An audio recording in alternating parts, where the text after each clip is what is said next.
श्री गोवर्धन नाथ की जय हो। श्री गोकुलनाथ जी विरचित श्री हरिराय जी महाप्रभु जी प्रणीत 252 वैष्णवन की वार्ता।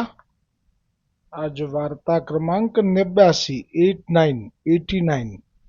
अब श्री गोसाई जी को सेवक एक खंडन सनोडिया ब्राह्मण सिहनंद को वासी तिनकी वार्ता को भाव कहत है। भाव प्रकाश में श्री हरिराय जी कहे छे, ये राजस भक्त है। लीला में इनको नाम क्रुशोदरी है। ये गुण चुड़ाते प्रगटी है, ताते उनके भाव रूप है। सो ये सिहनंद सनाड्य ब्राह्मण के जन्म्यो। सो यह बरस 5 को भयो, तब याकी माता मरी। पाछे पिता ने वाको एक पंडित के वहां पढ़ीवे को बैठायो। सो वह पढ़्यो बहुत। ता पाछे यह बरस 30 को भयो, तब याको पिता मर्यो। तब यह घर में इकलो रहे, याको ब्याह भयो नाही। सो जो को 5 मनुष्य मिली गाम में कछु वार्ता कीर्तन करे, तहाँ ये जाए और सबन सो वाद विवाद करे। सो मारे विद्या के मद सो यह काहू को बदे नाही। जो को कछु कहे ताको यह ब्राह्मण खंडन करे। એટલે કે જે કોઈ પણ ધાર્મિક ચર્ચા થતી હોય મર્યાદા માર્ગની, એમાં પણ એમનો તર્ક મૂકી અને એ વાતને તોડી નાખે, ખંડન કરી નાખે કે ના તું કે છે એ નહીં, પણ હું કહું છું એ સાચું, તારું ખોટું। सो यह लोग वाको खंडन ब्राह्मण ई नाम से बुलावन लागे। सो सिहनंद में वैष्णव बहुत होते।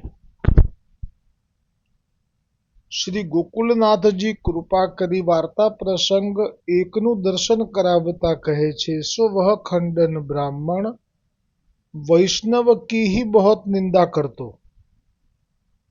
वैष्णव की बहुत निंदा करतो, बहुत ही निंदा करतो। और यह वैष्णव के पास ही रहतो। परी वैष्णव गोप्य वार्ता कीर्तन करते, सो तो एकांत में बैठी के करते। सो एक समय श्री गोसाई जी को जन्म दिवस आयो, तब वहां के सब वैष्णव जुड़ी के कीर्तन करत हते। सो यह खंडन ब्राह्मण कीर्तन सुनी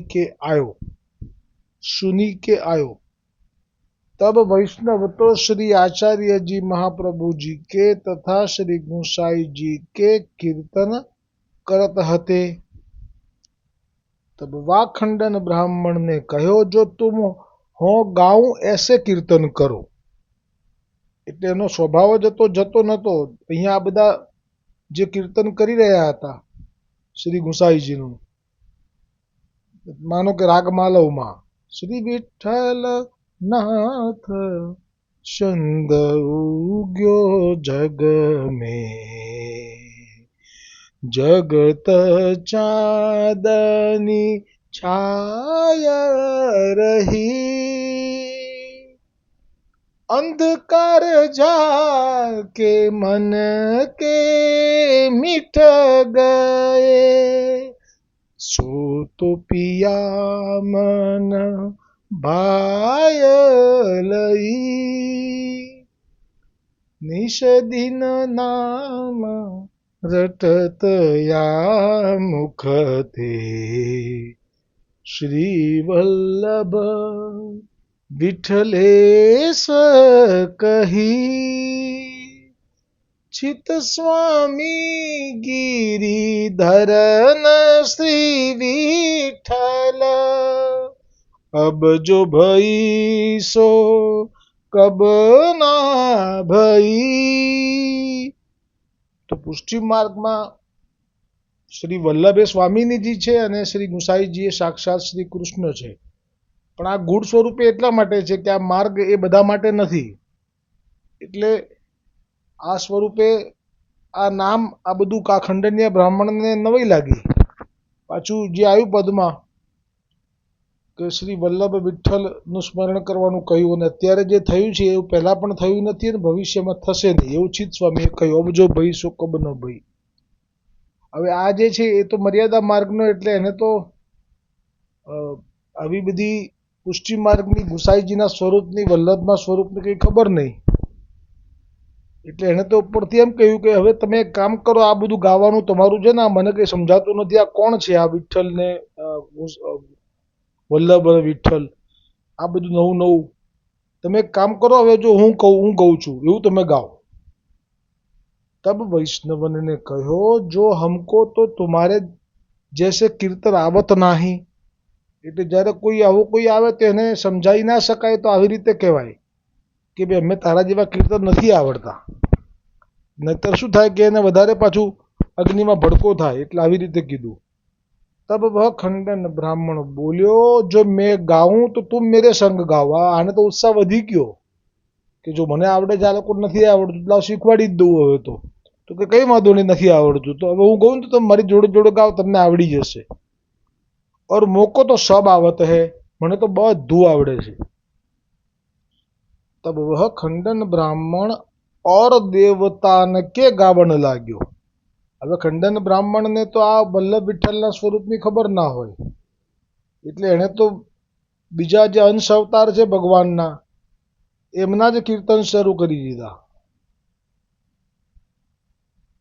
અને જે तुम मेरे संग गाओ और मोको तो सब आवत है. तब वह खंडन ब्राह्मण और देवतान के गावण लाग्यो और वैष्णव तो श्री ठाकुर जी के मिली के गावत हते. तब ऐसे कीर्तन सुनी के एक वैष्णव को क्रोध आयो. तब वह वैष्णव ने खंडन ब्राह्मण सो कहो, जो तुमको किन्ने बुलायो है. કેમ કે એને એક તો રંગમાં ભંગ પડ્યો, ગુસાઈજીનું કીર્તન ગવાઈ રહેલું એ બંધ કરાવી દીધું, અને ઉપરથી એણે બીજા જે અવતાર છે જેમાં ચરણો સુધીની જ ભક્તિ પ્રાપ્ત થઈ શકે છે, એનાથી આગળ નહીં. અને આ તો સ્વરૂપ ભક્તિના સ્વરૂપના સંબંધી બધા ભક્તો છે પુષ્ટિ માર્ગીય, એટલે એમને શીતળ ભક્તિ ચરણોની ભક્તિના કીર્તનોમાં અન્યાશ્રયનો ભય થયો. હરિરાયજીએ ના પાડી છે કે પૂર્ણ પુરુષોત્તમના જીવોએ ક્યારે પણ અંશ અવતારના મંદિરમાં ન જવું, એમની કથા ન સાંભળવી, એમના કીર્તનો ન સાંભળવા. કારણ કે તમે ગોપી ભાવથી ભજો છો પૂર્ણ પુરુષોત્તમને, અને એ બધા અંશ અવતારો તો ચરણોની ભક્તિ આપે છે, બસ શીતળ ભક્તિ, એનાથી આગળ નથી આપતા. એટલે તબ વહ और क्रोध आयो और ब्राह्मण वैष्णव ने ब्राह्मण सो खंडन ब्राह्मण सो कहो, जो तुमको किन्ने बुलायो है. કેમ કે હવે આવું કંઈક કહે તો પેલાને ઠેસ લાગે તો જાય કમસે કમ. અહીંયા તો કીર્તન થાય ને ના ગયા પછી, એટલે આવું કહ્યું. और तुम बिना बुलाए पराए घर क्यों आए हो, और तू कहाँ समझे कहाँ जाने, ताते तू यहाँ ते उठी जा.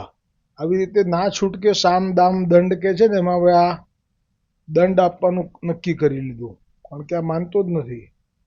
અને કહી દીધું, ચેતવણી આપી દીધી, નાતરું દો હાથ પકડી કે તો કો ઉઠાઈ દેઉંગો. એમાં પછી અવેલ ના થાય, તને દુઃખ પડશે. તબ તું બુરો માનેગો.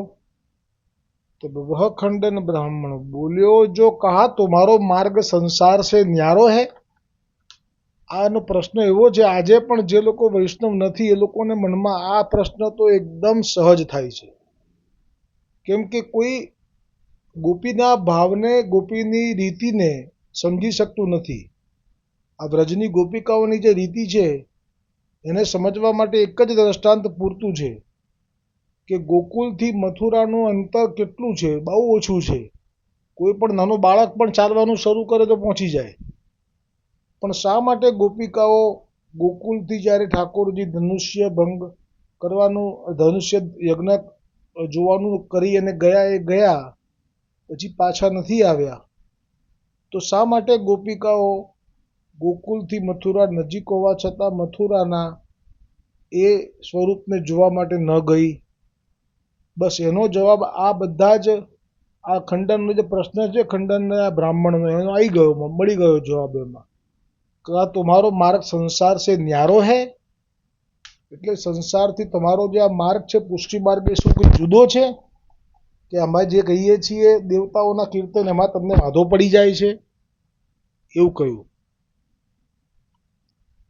सो ऐसे संसार में नहीं है. तब वा वैष्णव ने ખંડન બ્રાહ્મણ સો કહ્યો, જો હમ ગણેશ, હવે તો એણે સ્પષ્ટતા જ કરી દીધી.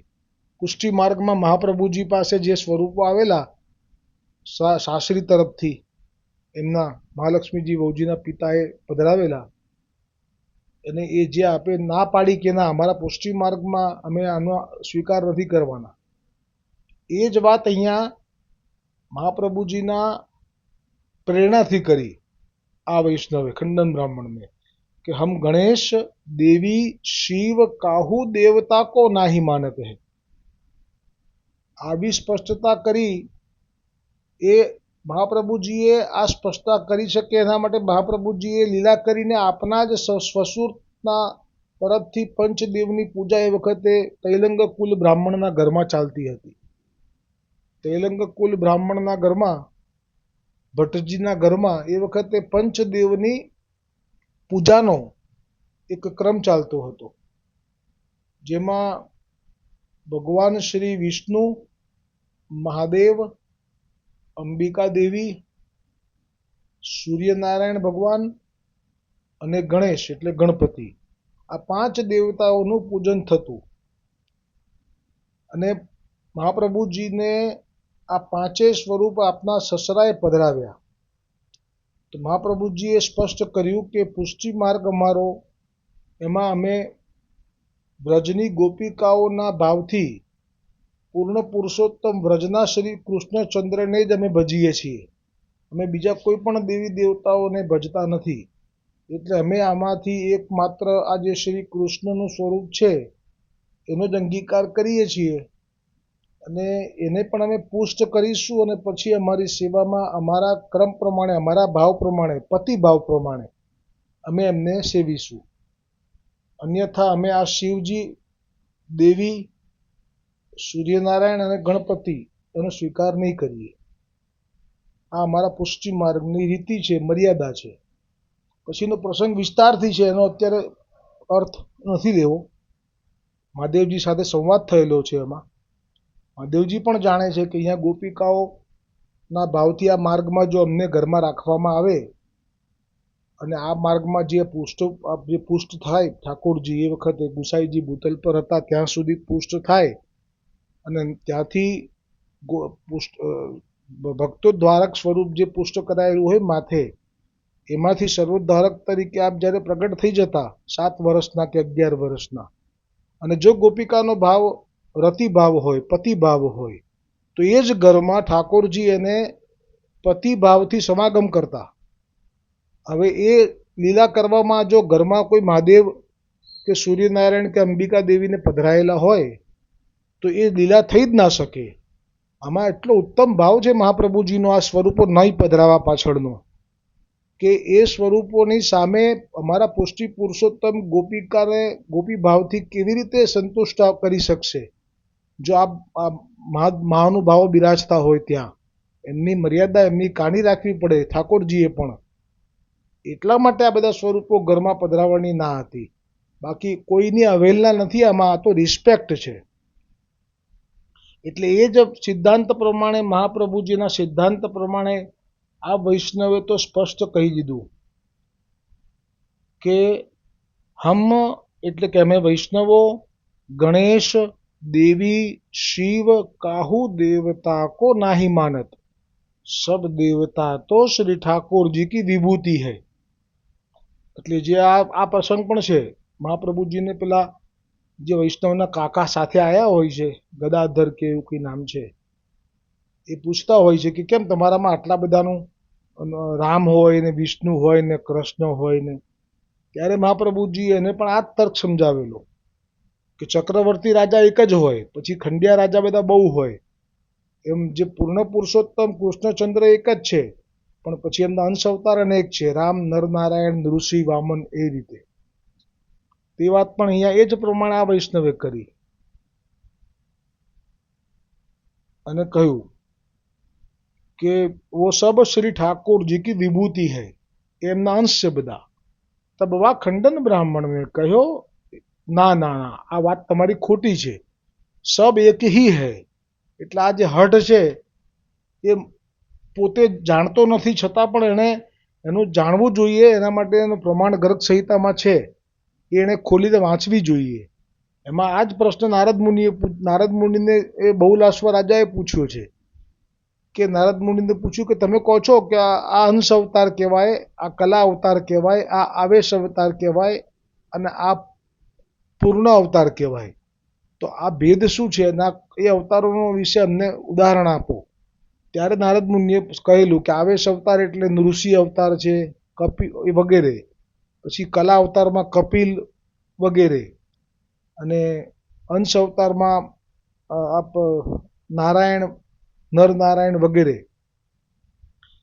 રામ વગેરે, વૈકુંઠના વિષ્ણુ પણ ખરા અંશમાં, અને પૂર્ણ માત્ર એક કૃષ્ણચંદ્ર, જે આજે પોસ્ટ મૂકી છે એમાં છે સાખીમાં, કે જે અવતાર પૂર્ણ પુરુષોત્તમનો જ્યારે થવાનો હતો ત્યારે આ ભગવાન વિષ્ણુએ પણ કહેવું પડ્યું કે ના, અત્યાર સુધી રામ અવતારમાં તમે લોકોએ વિનંતી કરી તો અહીંથી થઈ ગયું કામ, પણ પૂર્ણ પુરુષોત્તમનો અવતાર માટે વિનંતી કરવી હોય તો ગોલોક જવું પડે. તો એ કયા માર્ગમાં ગયા ગોલોક એક પણ વર્ણન મૂક્યું છે મેં આજે, જરૂરથી વાંચજો. એટલે આણે કંઈ વાંચ્યું નહીં, કંઈ જાણ્યું નહીં, કોઈને પૂછ્યું નહીં અને જીદે ચડી ગયો હતો અને કહેવા લાગ્યો કે ના, તમારી વાત ખોટી છે, ભગવાન તો એક જ છે. ચલો પંડિત બ્રાહ્મણને પૂછીએ આપણે કે મારી વાત સાચી જ છે. तब उन वैष्णवन ने खंडन ब्राह्मण सो कहो, जो हमारे पंडित ब्राह्मण सो और देवतान सो क्या कहाँ काम है, जो हम तो नंद नंदन बिनु और काहू को जानत नाही, सो याही ते तू काहे को माथो उठावत है, ताते यहाँ ते जात रही. सो ऐसे कही के वह खंडन ब्राह्मण को हाथ पकड़ी के उठाई लियो. तब खंडन ब्राह्मण बाहर जाई के 10-5 ब्राह्मणों सो मिली के उन वैष्णवन की निंदा करने लाग्यो. ता पाछे सब वैष्णव बैठे हते तहाँ जाई के ऊपर ते बाठान એટલે પથરા એની માર મારવા લાગ્યો. એટલે આ લોકોનું કીર્તન પણ ના થઈ શક્યું ગુસાઈજીના પ્રાગટ્ય ઉત્સવ નિમિત્તનું. और कीर्तन तो उठी के अपने ता पाछे सब वैष्णव उठी के अपने घर गए और कीर्तन तो रही गए, પછી કીર્તન ન કરી શક્યા. તા પાછે સબ વૈષ્ણવ સોઈ રહે. હવે આવશે જે પ્રસંગ, એમાં આ જે વૈષ્ણવે આટલું બધું આ જે ખંડનીયા બ્રાહ્મણે આ વૈષ્ણવોને આટલું બધું દુઃખ આપ્યું, પણ તો વૈષ્ણવોએ ધીરજ ધારી અને એમને ઉઠાવીને ખાલી બહાર જ મૂક્યા. તો આણે તો બહાર જે નિંદાઓ કરીને ઉપરથી પથરા માર્યા. આટલું બધું પરાક્રમ કર્યું છતાંય વૈષ્ણવોએ વૈષ્ણવતા ના છોડી અને એ લોકો ચૂપચાપ આ કીર્તન છોડીને પોતાના ઘરે જતા રહ્યા. પણ આ બ્રહ્માંડના વિષ્ણુ એ આ સહન ના કરી શક્યા, કેમ કે પૂર્ણ પુરુષોત્તમના વૈષ્ણવોનું ભૂતલ પર પ્રગટ થવું એ આ ભૂતલના વિષ્ણુ ભગવાનનું પણ અહોભાગ્ય કહેવાય છે. એટલે જવાબદારી એમની થઈ જાય. જેમ પરદેશનો કોઈ નાગરિક આપણે ત્યાં હોય, એને કોઈ પીડા આપે તો એ અહીંના દેશના ગવર્મેન્ટની જવાબદારી થઈ જાય એને રક્ષા કરવાની. એવી રીતે હવે ભગવાન વિષ્ણુથી સહન ના થયું, એટલે આપે આપના પાર્ષદ હવે મોકલશે 4 મૃગદળ હાથમાં લઈને, અને આને બરાબર મેથી પાક આપશે, અને પછી આ દૈવી જીવત છે એટલે આ શરણે આવશે. આની પહેલાં જે પેલા પ્રસંગમાં દૈવી નહોતો, પેલો ચૌધરી હતો કિરત ચૌધરી, એણે બી આવું કર્યું હતું, પણ એ દૈવી નહોતો એટલે એને પણ માર પડ્યો, પણ એ શરણે નથી આવ્યો, પણ એ ફરી પછી ક્યારેય પણ વચ્ચે ના આવ્યો. પણ આ તો દૈવી છે એટલે અધૂરો રહેલો પ્રસંગ આવતીકાલે. દ્રઢ ઇન ચરણ કેરો ભરોસો, દ્રઢ ઇન ચરણ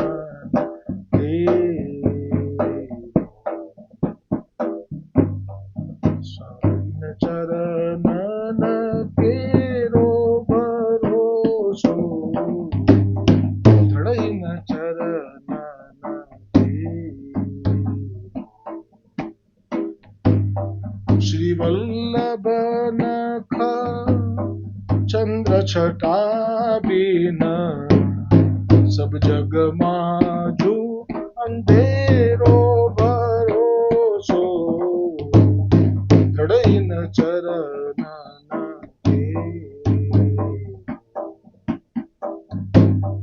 साधन और नहीं आकली में जासो होय